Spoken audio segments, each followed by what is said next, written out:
Hello everyone. तो कैसे हैं आप लोग? उम्मीद है आप लोग काफी अच्छे होंगे। तो स्वागत है आपका हमारे यूट्यूब चैनल। से फ्रेंड्स, आज हम आज के एक और नए वीडियो के साथ एक और नए लेक्चर के साथ में बात करने वाले हैं क्लास 12 की हिस्ट्री का बुक नंबर 2 या फिर भाग 2। ठीक है, इसका लेसन नंबर 7 होने वाला है, क्योंकि इससे पहले जितनी वीडियोस थी सारी वीडियोस हमने कंप्लीट कर ली। अगर आप लोगों ने नहीं देखा है तो उनकी वीडियोज लिंक जो है आपको इस वीडियो के डिस्क्रिप्शन बॉक्स में मिल जाएगी, आप वहां जाकर उन वीडियोज को विजिट कर सकते हो। तो आज जो हमारा लेसन होने वाला वो होने वाला है लेसन नंबर 7, जिसका नाम है एक साम्राज्य की राजधानी विजयनगर। ठीक है, लगभग 14वीं से 16वीं शताब्दी तक का हम जो इसमें बात करने वाले हैं। फुल एक्सप्लेनेशन वाला है विद नोट्स के साथ। तो ज्यादा टाइम वेस्ट ना करते हुए स्टार्ट करते हैं आज की वीडियो। लेकिन उससे पहले अगर आप लोग हमारे चैनल पर नए हैं तो प्लीज चैनल को सब्सक्राइब करके बेल आइकन को ऑन कर ले, ताकि आने वाली जितनी न्यू वीडियोस हैं उन सभी की नोटिफिकेशन आप लोगों तक पहुंच जाए। तो ज्यादा फार्म ना बढ़ते हुए स्टार्ट करते हैं आज की वीडियो।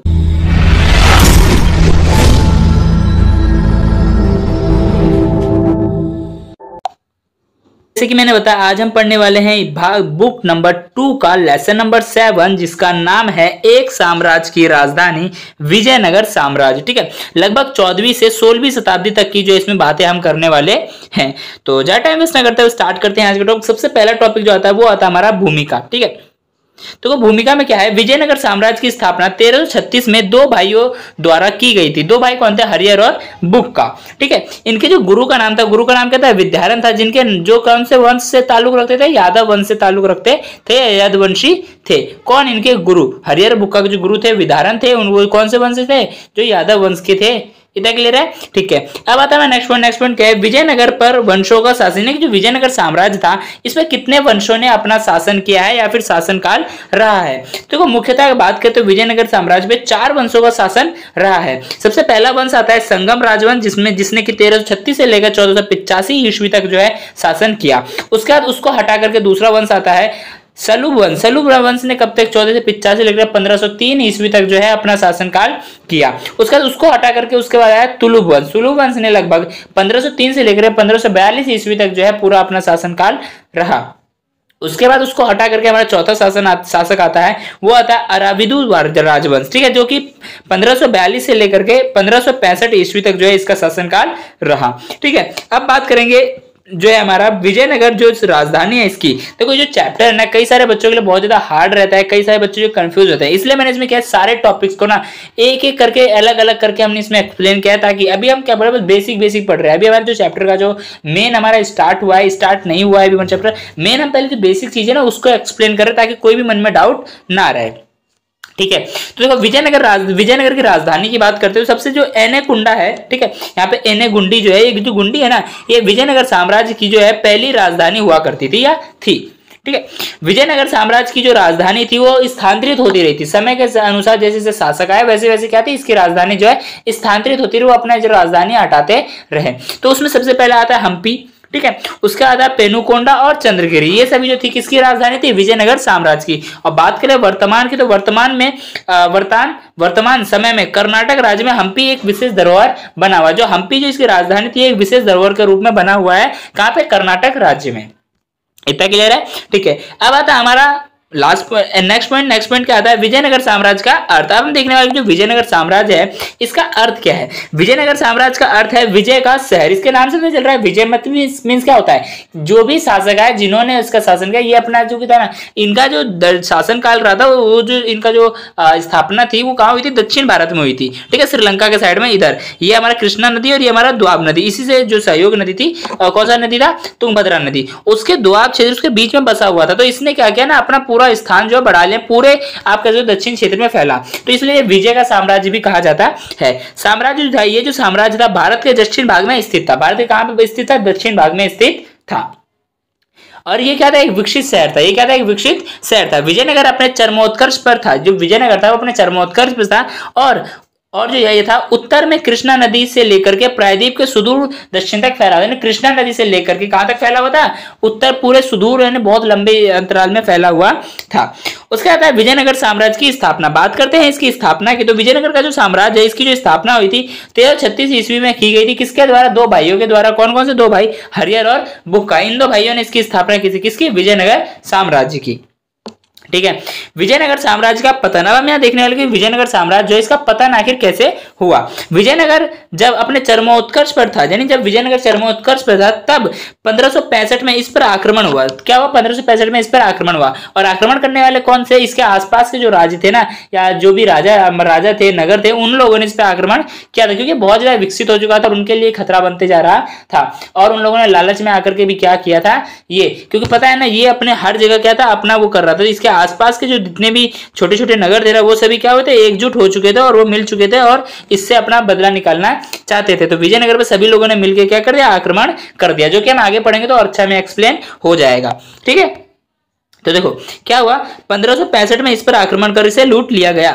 बाद में यह उजड़ गया। बाद में क्या हुआ, ये जो था पूरी तरीके से उजड़ गया। हालांकि बात करें अगर 17वीं और 18वीं शताब्दी तक, तो पूरी तरह से विनिष्ट हो गया था, यानी पूरी तरीके से विनिष्ट यानी लुप्त हो चुका था 17वीं और 18वीं शताब्दी तक आते आते। ठीक है, फिर भी कृष्णा तुंगभद्रा जो क्षेत्र था ना, वहां पे जो लोग निवास करते थे, उनकी स्मृति यानी उनकी सोच, उनके दिमाग में अभी भी ये जो था विजयनगर साम्राज्य था, ये स्थित था या बसा हुआ था। विजयनगर के लोगों ने इसे हम्पी नाम से याद रखा। जो विजयनगर के जो लेख थे, इसे किस नाम से याद कर रखे थे? हम्पी के नाम से याद रखे थे। इस नाम का उद्भव यहाँ के स्थानीय मातृ देवी पंपा देवी के नाम से हुआ था। यानी हम्पी का जो उद्भव हुआ था यहाँ पे, यानी विजयनगर साम्राज्य में क्या था, इनकी पंपा देवी थी या फिर मातृ देवी थी, जिसे पंपा देवी नाम था। ठीक है, तो उसी के नाम से इसका हम्पी का उद्भव हुआ था। इतना ठीक है। आता है पॉइंट क्या हमारा, हम्पी की खोज। हम बात करने वाले हम्पी की हमें खोज कैसे हुई, किसके द्वारा की गई। ठीक है, हम्पी के अवशेष 1800 ईस्वी में एक अभिनेता, ठीक है, एक अभियंता, ठीक है, यानी हम्पी के जो अवशेष हमें मिले हैं 1800 ईस्वी में एक अभियंता के द्वारा खोजे गए हैं। वो पुरातत्वविद। पुरातत्वविद कौन होता है? जो पुरानी वस्तुओं के बारे में नॉलेज रखता है, उसकी छानबीन करता है। उसका नाम क्या था? Colonel Colin Mackenzie. क्या था का नाम? कर्नल कॉलन मैकेंजी द्वारा था। 18वीं ईस्वी में क्या हम्पी के अवशेष को खोजा गया था। ठीक है, मैकेंजी द्वारा खोजे गए थे। किसके द्वारा खोजे गए थे? मैकेंजी, कर्नल कॉलन मैकेंजी द्वारा खोजे गए थे। इन्होंने विजयनगर का पहला सर्वेक्षण मानचित्र तैयार किया। ठीक है, जो हमारे जो कॉलन मैकेंजी जी थे, इन्होंने क्या किया, विजयनगर साम्राज्य का पहला सर्वेक्षण मीन्स क्या होता है, किसी भी चीज का सर्वे करना, यानी पूछ के लोगों से उसका बनाना। जैसे आते हैं ना सर्वे करने के लिए लोग आते हैं, तो इसका सर्वेक्षण मानचित्र बनाया, लोगों से बातचीत कर करके उनकी स्मृति पर आधार पर क्या क्या उसका पूरा निर्माण किया। इतना क्लियर है?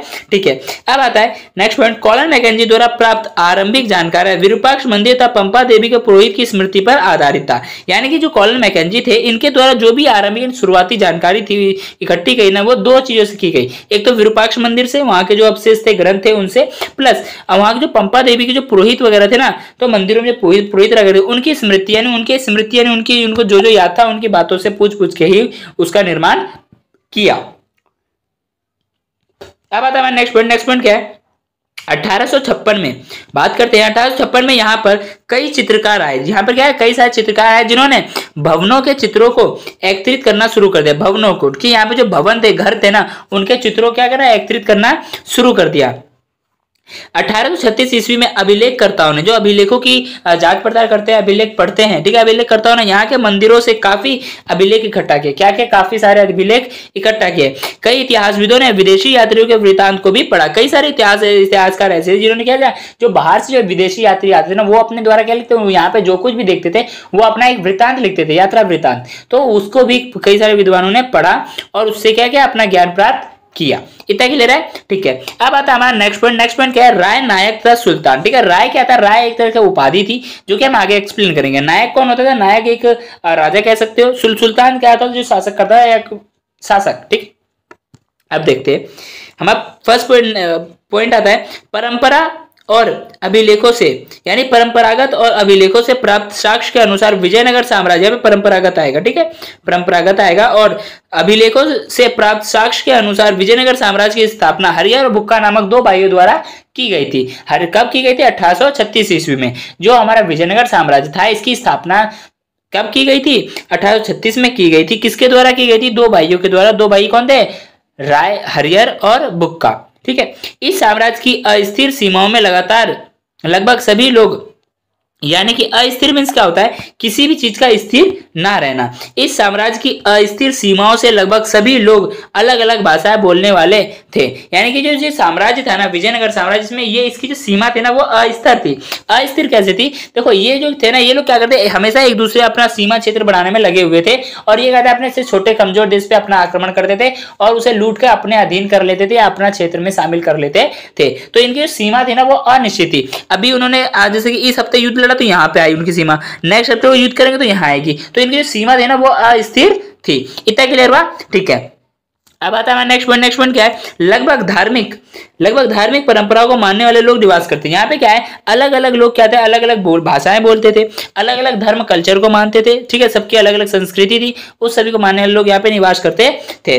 विजयनगर शासकों ने अपने समकालीन राजाएं, जिसमें दक्कन के सुल्तान था, उड़ीसा के गजपति शासक शामिल थे। जो विजयनगर के जो शासक थे ना, इन्होंने अपने समकालीन यानी अपने से पहले राजा, जिसमें कि कौन थे, सुल्तान तथा उड़ीसा के गजपति शासक शामिल थे, उर्वर हटिया तथा लाभकारी विदेशी व्यापार से उत्पन्न संपदा पर अधिक से अधिकार के लिए संघर्ष किया। यानी कि उर्वर नदी, यानी जो भी नदी के किनारे जो व्यापार होता था उससे जो भी उत्पन्न जो संपदा होती थी ना, उसके अधिकार के लिए क्या क्या इन्होंने अपना संघर्ष किया या फिर युद्ध वगैरह लड़े। साथ ही इन राज्यों के बीच संपर्क के विचारों का आदान प्रदान हुआ। यानी कि साथ ही इन राज्यों के बीच क्या संपर्क हुआ, ठीक है, एक दूसरे बातचीत हुआ, विचारों का आदान प्रदान शुरू हुआ। विशेष रूप से स्थापत्य क्षेत्र में वृद्धि हुई। यानी विशेष रूप से अगर बात करें तो स्थापत्य जो क्षेत्र था ना, यानी घर स्थापत्य कला, उसमें यानी हम कुछ भी कह सकते हैं, स्थापत्य कला किसी भी चीज की स्थापना करने की कला, उसका बहुत ज्यादा क्या हुआ, यहाँ पे विकास हुआ। विजयनगर के शासक अपने आप को राय की उपाधि देते थे, ठीक है, जो मैंने राय बताया था, राय नायक था सुल्तान, वही तो विजयनगर के शासक थे अपने आप को क्या देते, राय की उपाधि देते थे। तथा इन शासकों ने विशाल मंदिर जैसे तंजावुर के बृहदेश्वर मंदिर तथा बेलूर के चनकेश्वर मंदिर को संरक्षण प्रदान किया। यानी कि जो विजयनगर शासक के जो हुआ करते थे वो राय की उपाधि प्राप्त करते थे। प्लस पॉइंट कहते हैं ये लोग ये जो शासक थे ना, ये क्या कहते हैं, लोगों का समर्थन पाने के लिए मंदिरों को क्या करते थे, संरक्षण देते थे, मंदिर को बड़े बड़े मंदिरों का निर्माण करवाते थे ताकि जनता का हमें शासन या फिर समर्थन प्राप्त हो। इतना क्लियर है, ठीक है। अब आता है नेक्स्ट पॉइंट क्या है, इस साम्राज्य में बहुत से ताकतवर वंश जैसे तमिलनाडु में चोल शासक तथा कर्नाटक में होयसाल शासक ने विकास किया। यानी कि इस साम्राज्य में क्या है, बहुत से शासक जो ताकतवर जो वंश है वो उभर कर सामने आए। सबसे पहले तमिलनाडु में आया चोल शासक, ठीक है, उसका कर्नाटक में आया होयसाल शासक, ठीक है, इनका विकास हुआ। इतना क्लियर है, ठीक है। अब आता है नेक्स्ट पॉइंट क्या है, शासन और व्यापारी वर्ग। अब हम यहाँ देख रहे हैं कि शासन किस तरीके था और जो व्यापारी वर्ग था वो कैसा था। इस काल में युद्ध कला प्रभावी अश्व सेना पर आधारित थी। यानी कि अश्व मींस क्या होता है, घोड़े। यानी यहाँ पर इस काल में इस समय पे जो युद्ध वगैरह होते थे वो घोड़ों पर जो सेना होती थी ना, घुड़सवार सैनिक, उन पर आधारित होती थी, उनके द्वारा ही लड़ा जाता था। इसलिए प्रतियोगी यानी कि जो हमारा जो अपोजिट डायरेक्शन में जिससे हमारा वर्सेस होगा, ठीक है, अपोजिट डायरेक्शन वाला राज्य के लिए, शासकों के लिए, यानी राज्य के लिए क्या था, हमें अरब तथा मध्य एशिया से घोड़े मंगवाए जाते हैं। अरब और मध्य एशिया से जो घोड़े आते थे बहुत ही ज्यादा अच्छे घोड़े होते थे, अच्छी किस्म के घोड़े थे, अरब से ही प्राप्त करते थे। घोड़े कहां से आते थे, अरब से आते थे, मध्य एशिया से आते थे, किसके लिए, युद्ध वगैरह के लिए, अश्व युद्ध के लिए। इतना क्लियर है, ठीक है। शुरुआती समय में व्यापार पर अरब व्यापारियों का नियंत्रण होता था। यानी शुरुआती समय में जो व्यापार होता ना उस पर कहते हैं, जो अरब के जो व्यापारी थे ना उनका नियंत्रण होता था व्यापार पर। लेकिन अश्व के व्यापारी को कुदरई और चेट्टई कहा जाता था। अश्व के जो व्यापारी होते थे ना शुरुआती दौर में जो था उस समय में क्या था, जो व्यापार था उस पर किसका अधिकार होता, अरब व्यापारियों का नियंत्रण होता था, ठीक है, अरब के व्यापारियों का। प्लस जो भी अश्व का व्यापार करते हैं, घोड़ों का जो लोग व्यापार करते हैं उसे या तो कुदरई के नाम से जाना जाता है या चट्टई के नाम से जाना जाता था। इतना क्लियर है, ठीक है। अब आता है नेक्स्ट पॉइंट, पुर्तगाल से भी 1498 ईस्वी में अलग अलग व्यापारी भारत आए। यानी पुर्तगाल जो था वहां से भी कई सारे 1498 ईस्वी में अलग अलग व्यापारी जो है भारत में आए या फिर भारत में आके बसे। इतना क्लियर है, ठीक है। अब आता है नेक्स्ट पॉइंट, इसके बाद बेहतर तकनीक का प्रयोग किया जाने लगा। इसके बाद क्या, बहुत ही ज्यादा बेहतर तकनीक का प्रयोग किया जाने लगा। विजयनगर एक सामाजिक केंद्र भी बन चुका था। जो विजयनगर था वो क्या था, एक सामाजिक केंद्र बन चुका था, बंदरगाह बन चुका था, क्योंकि यहाँ पुर्तगाल से बंदूकें मंगाई जाती थी। यहाँ पे क्या था, पुर्तगाल से बंदूकें मंगाई जाती थी, इंपोर्ट किया जाता था। इतना क्लियर है, ठीक है। विजयनगर साम्राज्य वेस्टर्न मसाले तथा रत्न के बाजार के लिए विख्यात था या फिर प्रसिद्ध था। यहाँ पर विदेशी वस्तुओं की मांग बढ़ती गई। यहाँ पर क्या हुआ, विदेशी जो वस्तुएं थी ना उनकी मांग बढ़ती गई। यहाँ की समृद्ध जनता विदुषी वस्तुओं की मांग करती थी। यहाँ की जो समृद्ध जनता थी, जो विजयनगर साम्राज्य था, विकसित शहर था, वो यहाँ की जनता थी ना, क्या करती थी, कीमती और जो विदेशी यानी जो बाहर की जो वस्तुएं थी ना, उनका जो था मांग करती थी, डिमांड करती थी।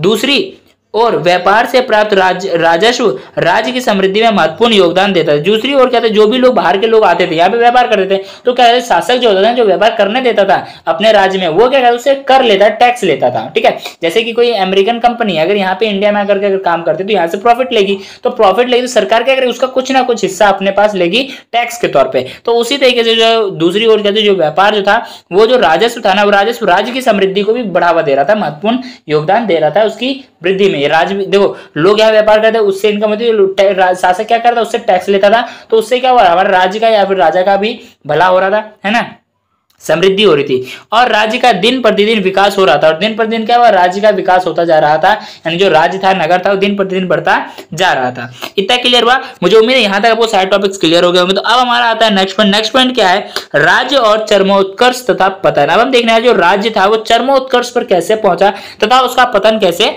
हुआ। विजयनगर के प्रारंभ में, जो यानी विजयनगर का जब उभरा वो, ठीक है, तो वो कौन से वंश है, संगम वंश से। जो हमारा हरिहर बुक्का थे ना, ये इनके जो पिता थे वो संगम वंश से अपना नाता रखते थे। तो ये कि जो था संगम वंश उभर कर सामने आया, जो कब से कब तक आया, 1336 से लेकर के 1485 तक चलता रहा। यानी कब तक चला, 1336 से लेकर के 1485 तक चला। राजनीति में सत्ता के दावेदार और शासकीय राजनीति में सत्ता के दावेदार, यानी सत्ता के लिए मतलब यहाँ की जो सीट थी या गद्दी थी उसके लिए बहुत सारे दावेदार आए। ठीक है, और शासकीय वंशों के सदस्य तथा सैनिक कमांडर शामिल थे। इसमें क्या है, दावेदार शामिल थे, शासकीय शामिल थे राजनीति सत्ता में। ठीक है, प्लस कहते हैं वहां के लिए सदस्य कमांडर भी शामिल थे। संगम वंश को पराजित कर सुलभ वंश उभर कर सामने आया। यानी संगम वंश को पराजित करके सामने कौन आया, सुलभ वंश सामने आया।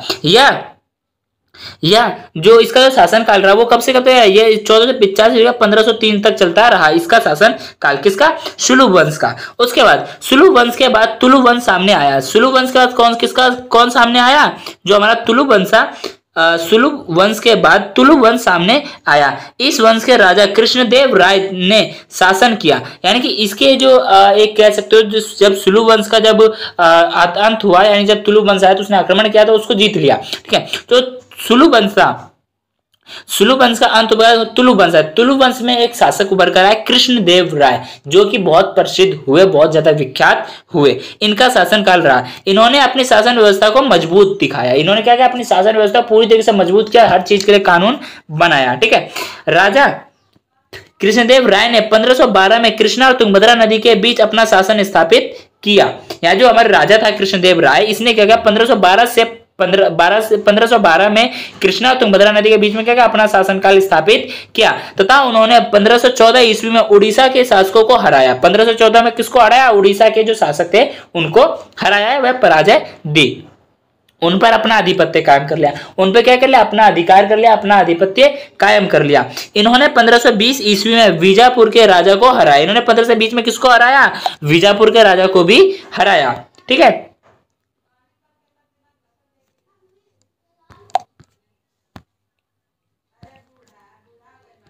और उस पे क्या किया, अपना जो था उसने शासन स्थापित कर लिया, और उस पे क्या किया, अपना शासन स्थापित कर लिया।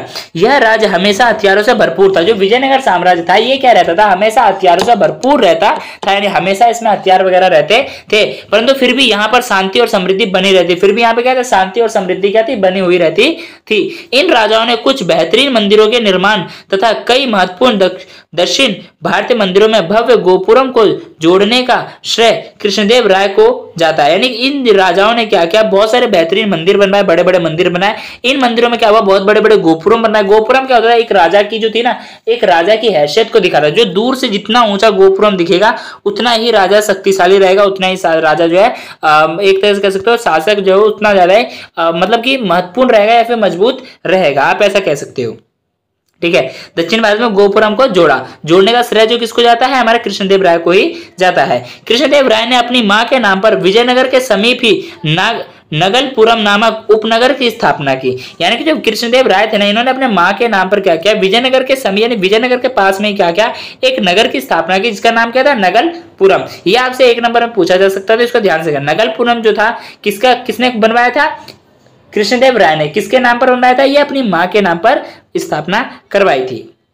कृष्णदेव राय की मृत्यु 1529 में हो गई थी। जो कृष्णदेव राय थे उनकी मृत्यु कब होगी? 1529 में हो गई, तथा उनके उत्तराधिकारी अपने सेनापतियों तथा नायकों के विरुद्ध का जो उत्तराधिकारी था ना, यानी उनका जो पुत्र था, जो भी उत्तराधिकारी उसके बाद, उसके मरने के बाद जब कोई आया तो जो उसके उत्तराधिकारी थे वो लोग क्या कर पाए, वो उनके अपने मतलब लालच आ गया था, साम्राज्य बहुत बढ़ चुका था, तो उसके जो नायक थे ना, यानी कि सिपाही वगैरह थे, सेनापति थे, उनका जो था विरोध नहीं कर पाया और वो भी उनसे पराजय हो गया, यानी उस पर आधिपत्य किसका हो गया? वहां के सैनिकों का हो गया।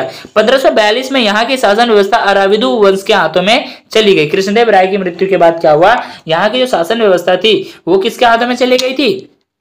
देखो, जब 1529 में जब हमारे कृष्णदेव राय जी की मृत्यु हो गई तो वहां का जो उत्तराधिकारी था उसके बस कुछ जा चुका था, सेनापति और जो नायक थे ना उनके हाथों में जो थी सारी शासन व्यवस्था जा चुकी थी। लेकिन अराविदु वंश का भी आगमन होता है। 1542 ईस्वी में क्या हुआ? यहाँ की जो शासन व्यवस्था थी अराविदु वंश के हाथों में चली गई, ठीक है, क्योंकि उनको उखाड़ फेंका जड़ से, क्योंकि जो धोखा करेगा उसके साथ भी धोखा जरूर होगा। 1565 ईस्वी में प्रधानमंत्री रामराय के नेतृत्व में तालीकोटा का युद्ध हुआ, यानी कि 1565 में क्या हुआ? प्रधानमंत्री राम राय के नेतृत्व में, यानी उनकी देखरेख में क्या हुआ? तालीकोटा का युद्ध हुआ, जिसमें गोलकुंडा, बीजापुर, अहमदनगर की सेना ने हमला कर दिया। किस पर? विजयनगर साम्राज्य पर, और विजयनगर में को लूट लिया गया, और विजयनगर को लूट लिया गया। कुछ ही वर्षों बाद विजयनगर साम्राज्य का पतन हो गया। कुछ ही समय बाद क्या हुआ? विजयनगर का पतन हो गया। आप लोगों से एक क्वेश्चन पूछा जा सकता है कि विजयनगर का जो पतन था कौन सी युद्ध से प्रारंभ हुआ था? तो कौन से युद्ध से हुआ? तालीकोटा के युद्ध से हुआ, जिसमें कि गोलकुंडा, बीजापुर और अहमदनगर तीनों जो थी राज्य थे, नगर थे, तीनों शामिल हो चुके, तीनों की सेना की थी शामिल हो चुकी थी और उसने विजयनगर पर आक्रमण कर दिया था। अब आता है राय, मींस आप कह सकते हो शासक, राजा, ठीक है, तथा नायक। अब हम देखेंगे राय और नायक क्या थे, उनको देख लेते हैं, ठीक है। सबसे पहले बात करते हैं नायक की। राय आपको पता है राय कौन था? शासक था, ठीक है। बात करते हैं नायक की। देखो, साम्राज्य में सेना के प्रमुख को नायक कहा जाता है। साम्राज्य था, एक नगर जो था, वहां पर जो उसके सैनिक होते थे, ठीक है, सैनिकों का जो हेड होता था ना, एक कमांडर, उसे हम नायक कहते थे, ठीक है। नायक किले पर नियंत्रण करते, जो नायक था ना वो किले पर नियंत्रण करता था, ठीक है। उसके साथ उनके समर्थक भी होते थे, उसके साथ क्या, उसके समर्थक भी होते थे, तथा यह एक स्थान से दूसरे स्थान पर भ्रमणशील रहते थे। ये एक स्थान से दूसरे स्थान पर क्या होते हैं? भ्रमणशील, यानी घूमते फिरते रहते थे। किसान लोग भी इनका समर्थन क्या करते? जो किसान लोग थे नायकों का समर्थन करते थे। क्यों करते थे? क्योंकि वो जो पहले देख लेते भ्रमण करते क्यों थे? ये भ्रमण करते थे उपजाऊ भूमि की तलाश में, और उपजाऊ भूमि की परख कौन करेगा? उपजाऊ भूमि की परख कौन करेगा? किसान, जो उसका काम करता है। तो इसलिए किसान भी उनका समर्थन करते थे, प्लस किसानों को भी खाने को मिलेगा, फायदा होगा, है ना।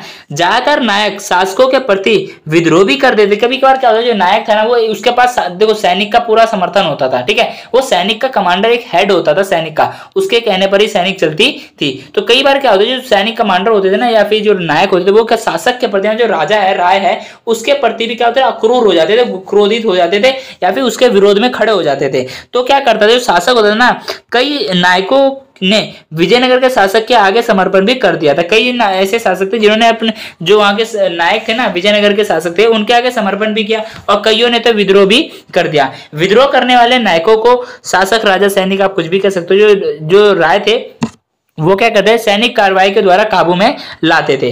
किसको? देखो अब ऐसा तो है नहीं, अगर वो शासक है तो उसके पास एक तो नायक होगा नहीं, बहुत सारे नायक होते थे। तो अब ऐसा है नहीं कि सारे के सारे गद्दार निकलेंगे, सारे सारे गद्दारी करेंगे। तो क्या था कि बाकी के जो सही होते थे ना, वो लोग क्या करते थे, सैनिकों की कार्रवाई के द्वारा ही क्या करते थे, मार पीट के उसको काबू में ले आते थे। इतना क्लियर है? ठीक है। अब आता है नायक आमतौर पर कन्नड़ और तेलुगु भाषा बोलते। जो नायक लोग होते थे ना, ये आमतौर पर कन्नड़ भाषा और तेलुगु भाषा का उपयोग करते थे, ठीक है। अब आता है हमारा अमर नायक प्रणाली। क्या आता है? अमर नायक प्रणाली। जो अमर नायक होते थे ना, वो इनसे भी बड़े होते थे, नायकों से भी बड़े होते थे। जो नायक थे उनके हाथों में एक किला होता था। अब अमर नायक क्या है उनका देख लेते हैं। अमर नायकों को सैनिक कमांडर भी कहा जाता था। यह सत्ता के वफादार होते थे, यानी शासक के वफादार होते थे, ठीक है। राय इन अमर नायकों को प्रशासन के लिए एक क्षेत्र भी दे दिया करते थे, यानी कि एक क्षेत्र दे दिया करते, पूरा एक क्षेत्र, ठीक है। इनको क्या होता था, एक किला मिलता था, नायकों को एक किला मिलता था, अमर नायकों को पूरा एक क्षेत्र दे दिया जाता था, ठीक है। अमर नायकों का कार्य था किसानों, व्यापारियों, शिल्पकारियों द्वारा भू राजस्व तथा अन्य कर वसूलते थे। यानी कि जो अमर नायक थे ना, इनका मुख्य कार्य क्या था, इनका जो कार्य था किसानों, व्यापारियों और जो शिल्पकार वगैरह थे, ठीक है, उन सभी से भू राजस्व को बखेरना है। भू टैक्स यानी आप कह सकते हो लैंड टैक्स लेते थे, या फिर जो भी काम करते थे उनके प्रति वो क्या करते, टैक्स वसूली करते थे अमर नायक, ठीक है।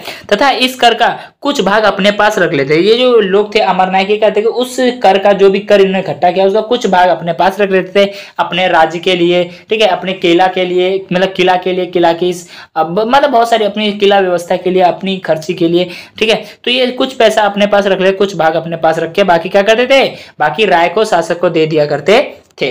बदले में अमर नायक शासकों को सैन्य शक्ति प्रदान करते। बदले में क्या करते, जो अमर नायक थे ना, वो नायक शासकों को यानी राजाओं को क्या करते थे, सैन्य शक्ति प्रदान करते, यानी सैनिक दिया करते थे। कौन, अमर नायक, जिनकी मदद से उन्होंने दक्षिण प्रायद्वीप को अपने नियंत्रण में कर लिया। जिसकी मदद से क्या हुआ, जो राजा थे उन्होंने क्या किया, दक्षिण जो प्रायद्वीप था उसको अपने नियंत्रण में कर लिया था। अमर नायक स्वामी भक्ति प्रकट करने के लिए वर्ष में एक बार राजा को भेंट देने के लिए खुद जाया करते थे। ये जो अमर नायक लोग थे ना, ये क्या करते थे अपने मतलब राजा शासक के प्रति वो कितना ज्यादा क्या है प्रकट, मतलब कितना ज्यादा उसके लिए निस्वार्थ है ना, या फिर उसके लिए कितना ज्यादा वो श्रद्धावान है, उसको दिखाने के लिए क्या था, वर्ष में एक बार खुद स्वयं अमर नायक जो थे वो उससे मिलने के लिए जाते थे, भेंट लेकर के, अपनी श्रद्धा भक्ति को दिखाने के लिए। राजा में अमर नायकों का तबादला, जो राजा होता है ना वो अमर नायकों का तबादला करता रहता है। तबादला मीन्स क्या होता है, स्थानांतरण, एक जगह से दूसरे स्थान पर भेजता रहता था, ठीक है। इसका भी कारण था, कारण क्या था, पहले टॉपिक एक्सप्लेन करते हैं, उसके बाद मैं आपको बताता हूँ, ठीक है। स्थानांतरण कर दिया करता था।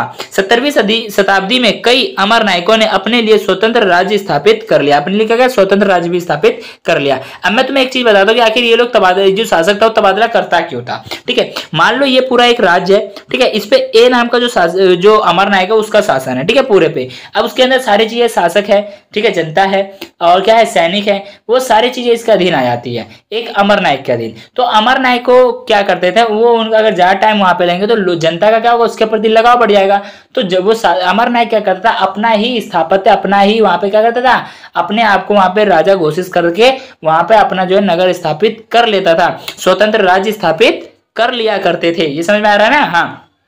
तो इसलिए वो ऐसा ना कर सके, राजा के विरुद्ध ना सके, इसलिए शासक क्या करता, अपनी पावर, अपनी शक्ति दिखाने के लिए उनका स्थानांतरण करता। जैसे ए वाले के ए है, यहाँ पे बी है, ठीक है, तो बी वाले को ए वाले पे भेज दिया, ए वाले को बी वाले भेज दिया। इससे क्या स्थानांतरित होते हैं, लोगों का क्या हुआ, चेंज होता रहा। तो इससे क्या होता है कि जो आने वाला टाइम होता है, एक उनके साथ में एक वो जुड़ाव नहीं बन पाएगा जो बनना चाहिए एक राज्य को स्थापित करने के लिए, ठीक है। अब आता है हमारा नेक्स्ट पॉइंट। नेक्स्ट पॉइंट क्या है, जल संपदा। अब हम देखने के लिए विजयनगर साम्राज्य था, यहाँ पे जल संपदा, जल की कैसी व्यवस्था थी, ठीक है। विजयनगर की भौगोलिक परिस्थितियों में सबसे हैरान करने वाली तथा तुंगभद्रा नदी के द्वारा यहाँ पर बनाया गया एक प्राकृतिक कुंड है। यानी कि विजयनगर साम्राज्य की बात करें भौगोलिक स्थिति, ये हैरान करने वाली है। यहाँ पे तुंगभद्रा नदी द्वारा एक प्राकृतिक कुंड बना होता है। मान लो एक पहाड़ है, ठीक है, पहाड़ से पानी जब गिरता है ना तो जमीन पे क्या होता है, जमीन पे गिरता है, चोट लगती है वहां पे, ठीक है, तो क्या होता है वहां खड्डा हो जाता था। तो वही एक क्या था, प्राकृतिक कुंड बना हुआ था, जो क्या सबको हैरान करने वाला लगता था। यह नदी उत्तर से पूर्व दिशा में बहती थी। यह नदी कहां बहती थी, उत्तर से पूर्व दिशा में बहती थी। इतना क्लियर है, ठीक है। इस नदी के आसपास का हिस्सा ग्रेनाइट की पहाड़ियों से ढका हुआ था। इस नदी के आसपास का जो हिस्सा था वो कौन सी पहाड़ी से ढका हुआ था, ग्रेनाइट, काली काली पत्थरों से ढका हुआ था। इन पहाड़ियों से बहुत सी जलधाराएं निकलती थी। जो पहाड़ियां थी इनसे कई सारी जलधाराएं निकलती थी तथा वह नदी में समा जाती थी। वो कहां जाती थी, इस नदी में समा जाती थी, मिल जाती थी। इतना क्लियर है, ठीक है। अब आता है हमारा नेक्स्ट पॉइंट। नेक्स्ट पॉइंट क्या है, सभी धाराओं के साथ साथ बांध बनाकर अलग अलग आकार के हौज बनाए गए थे। यानी जितने भी धाराएं निकलती थी, जितने भी नदी बहकर निकलते थे, उन सभी के साथ में क्या है, बांध बनाए गए थे। बांध बनाकर के उन्हें अलग अलग स्थान पर लेके जाया जाता था। एक मतलब कि बांध बना के, मान लो यहाँ से पानी नदी बह रहा है, ठीक है, तो एक बांध बनाया, बांध बना करके कहाँ लेके जा रहे हैं पानी, इनको जहां लेके जाना वहां लेके जा रहे हैं, और वहां पे एक हौद बना दिया, बड़ा गड्ढा बना दिया, तालाब बना दिया जिसमें पानी इकट्ठा होगा, ठीक है। वहां पर खुद स्थान अधिक होते थे, वहां पे जो थे वहां पर सुख स्थान अधिक होते थे। जो सूखा स्थान वहां पे क्या था, सूखा स्थान, यहाँ पे सुख नहीं आएगा, वहां पे सूखा स्थान आएगा, ठीक है। वहां पे सूखा स्थान जो था अधिक होने के कारण पानी की व्यवस्था की गई थी। यहाँ जो विजयनगर साम्राज्य था ना, ये वहां पे सूखा होने के कारण क्या था, इसको पानी की व्यवस्था की गई थी, इसलिए पानी के संचय और इसे शहर ले जाने के लिए व्यापक प्रबंध करना आवश्यक था। यानी इसीलिए क्या था, पानी को संचय करने के लिए तथा इसे शहर तक ले जाने के लिए क्या करता है, इसको संचय करना जरूरी था या इसका प्रबंध करना जरूरी था, आवश्यक था। ऐसे सबसे महत्वपूर्ण हौज में से एक का निर्माण 15वीं शताब्दी के आरंभिक वर्षों में करवाया गया था। यानी ऐसे ही सबसे एक महत्वपूर्ण हौज है जिसका निर्माण कब कराया गया था, 15वीं शताब्दी के आरंभिक वर्षों में करवाया गया था, जिसे आज कमलपुलम जलाशय कहा जाता है। जिसे आज को क्या कौन से किस नाम से जाना जाता है, कमलपुलम जलाशय के नाम से जाना जाता है। इस हौज के पानी से न केवल आसपास के खेतों को सींचा जाता है बल्कि इसे एक नहर के माध्यम से राज्य के केंद्र तक भी ले जाया जाता है। यानी राज्य के बीच तक पानी ले जाया जाता है इस कमलपुरम जलाशय के जल को। इतना क्लियर है, ठीक है। अब आता है नेक्स्ट पॉइंट, सबसे महत्वपूर्ण जल संबंधी संरचना में से एक हिरिया नहर को आज भी भग्नावशेषों के बीच देखा जा सकता है। आज यानी वर्तमान में भी इसको क्या है, भग्नावशेष मीन्स क्या होता है, पुरातत्व यानी पूरा विज्ञान, यानी आप कह सकते हो पुरानी चीजों में अवशेषों में भी देखा जा सकता है। इस नहर में तुंगभद्रा पर बने बांध से पानी लाया जाता था। ये जो हमारा नहर था, हिरिया नहर, इसमें कहां से पानी लाया जाता, इसमें तुंगभद्रा जो था, तुंगभद्रा नहर से पानी लाया जाता था बांध के जरिए। इतना क्लियर हुआ, ठीक है। अब आता है नेक्स्ट पॉइंट। नेक्स्ट पॉइंट क्या है, विजयनगर साम्राज्य में किलेबंदी तथा सड़कें। अब हम देखने वाले विजयनगर साम्राज्य था, यहाँ की किलेबंदी कैसी थी तथा यहाँ पर कैसी सड़कें बनी हुई थी। 15वीं शताब्दी में फारस के राजा द्वारा एक दूत भेजा गया। यानी 15वीं शताब्दी में फारस का एक राजा था, उसने क्या किया, एक दूत भेजा, अब्दुल रज्जाक। किसको भेजा, अब्दुल रज्जाक। तथा यह विजयनगर की किलेबंदी को देखकर हैरान रह गया। जो अब्दुल रज्जाक था, यहाँ की किलेबंदी को देखकर क्या हुआ, हैरान आश्चर्यचकित रह गया। अब्दुल रज्जाक ने दुर्ग की 7 पंक्तियों का उल्लेख किया है। यानी जो अब्दुल रज्जाक है वो यहाँ की 7 पंक्तियों का वर्णन करता है या उल्लेख करता है। इनका कहना था कि न केवल शहर बल्कि कृषि क्षेत्र को भी यहाँ पर घेरा गया था, घेरेबंदी की गई थी।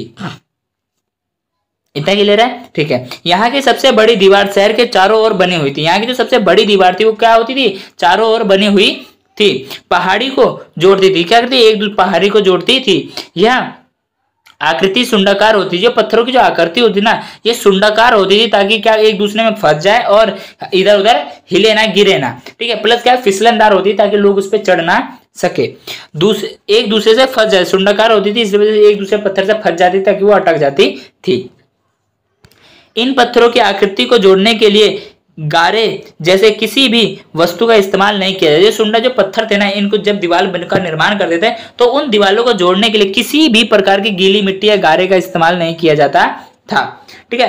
पत्थर के टुकड़े जो थे फनाकार होते थे। फनाकार मीन्स कैसे होते, जैसे हमारे हाथ की दोनों हाथों की 10 उंगलियां है ना, उंगलियों को फैला के ऐसे घुसेड़ ऐसे फंसा के ऐसे कर देना, यही क्या होता है, ये सुंड फनाकार देने एक दूसरे में फंस जाते थे, ठीक है।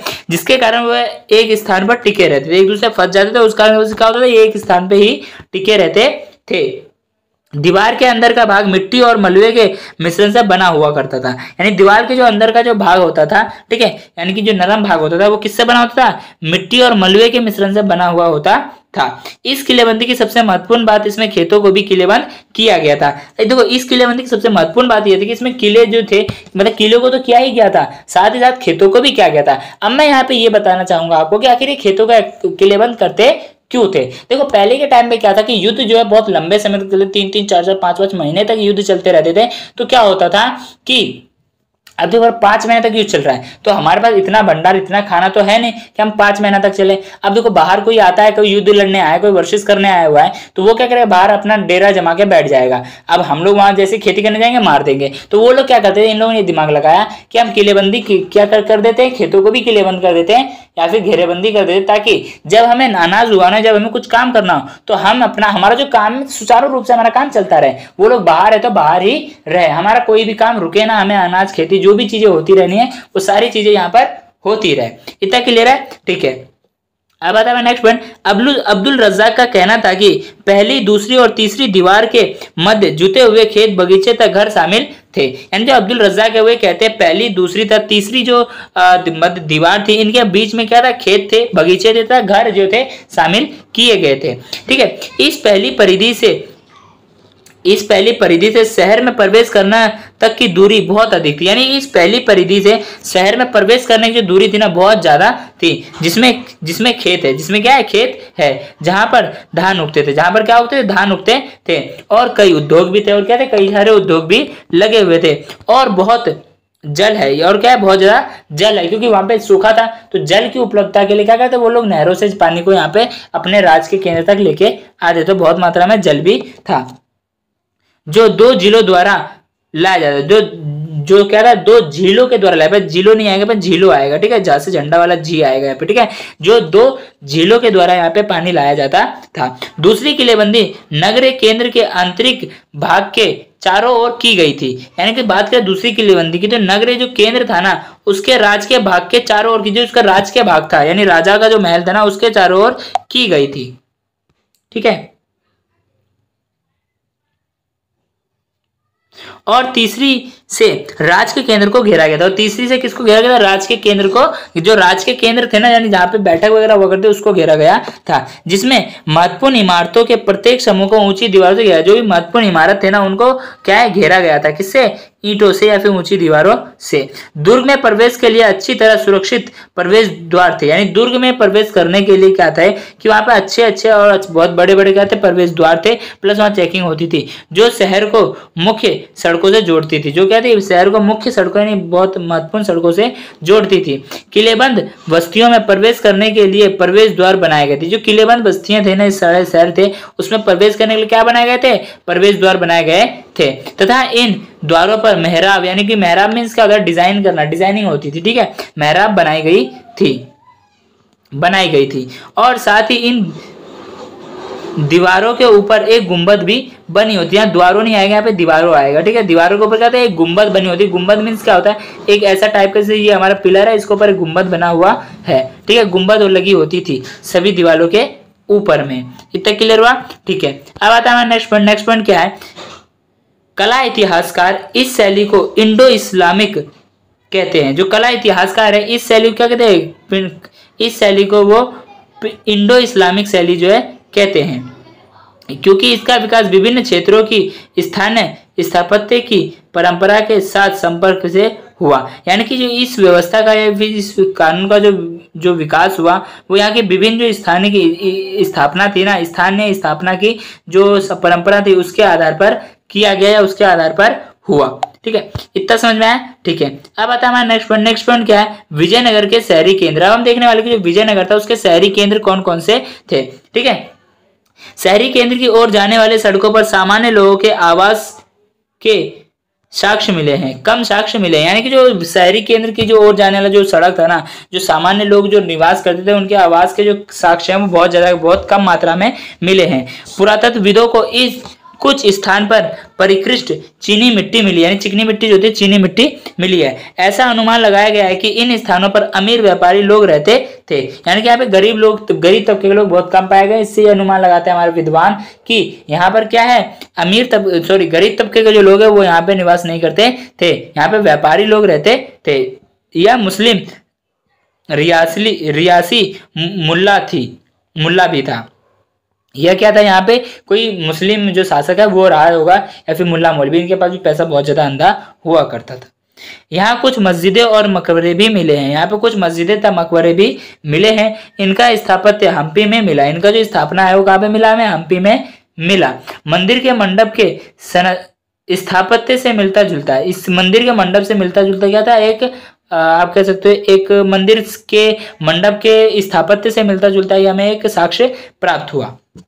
इतना समझ में आया, ठीक है। अब आता है नेक्स्ट पॉइंट क्या है, पुर्तगाली यात्री बरबोसा का वर्णन लोगों के अन्य आवाज छप्पर के हैं, यानी कि पुर्तगाली एक यात्री आया इंडिया में जिसका नाम क्या था, बरबोसा था, ठीक है। बरबोसा का जो वर्णन है लोगों द्वारा बहुत ज्यादा आवाज छप्पर के है, यानी क्या है, छप्पर के है, लेकिन फिर भी सुदृढ़ यानी कि मजबूत है और व्यवसाय के आधार पर की गई है, और क्या है, व्यवसाय के आधार पर की गई है। खुले स्थान वाली लंबी गलियों में व्यवस्थित है, खुले स्थान वाली जो लंबी गलियां हैं उनमें व्यवस्थित है, उसमें फैला हुआ है। क्षेत्र के सर्वेक्षण से पता चलता है कि इस क्षेत्र में बहुत से पूजा स्थल और छोटे मंदिर थे, यानी जब हम इस पूरे राज्य का पूरे नगर का सर्वेक्षण करते हैं तो हम ऐसा पाते हैं कि यहाँ पर जो था यहाँ पे जितने भी छोटे छोटे राज्य, यहाँ पे छोटे छोटे पूजा स्थल और छोटे छोटे मंदिरों भी हमें प्राप्त हुए हैं। तो मुझे उम्मीद है इतना आपको समझ में आएगा। आज का जो लेक्चर नंबर 1 है हम इसको यहीं पे एंड करते हैं, क्योंकि वीडियो जो है काफी ज्यादा लंबा है हो चुका है और अभी हमारे इस चैप्टर में बहुत सारे टॉपिक जो है बच गए हैं। तो मैं उम्मीद करता हूँ कि आप लोगों को यहाँ तक सारे टॉपिक्स क्लियर हो गए होंगे। अगर कोई डाउट है, कोई प्रॉब्लम है, तो प्लीज इस वीडियो कमेंट बॉक्स में कमेंट करें, मैं पूरी कोशिश करूंगा आपका डाउट को क्लियर कर दूं। तो मिलते हैं नेक्स्ट वीडियो में नेक्स्ट टॉपिक के साथ, तब तक के लिए bye bye, thanks for watching this video.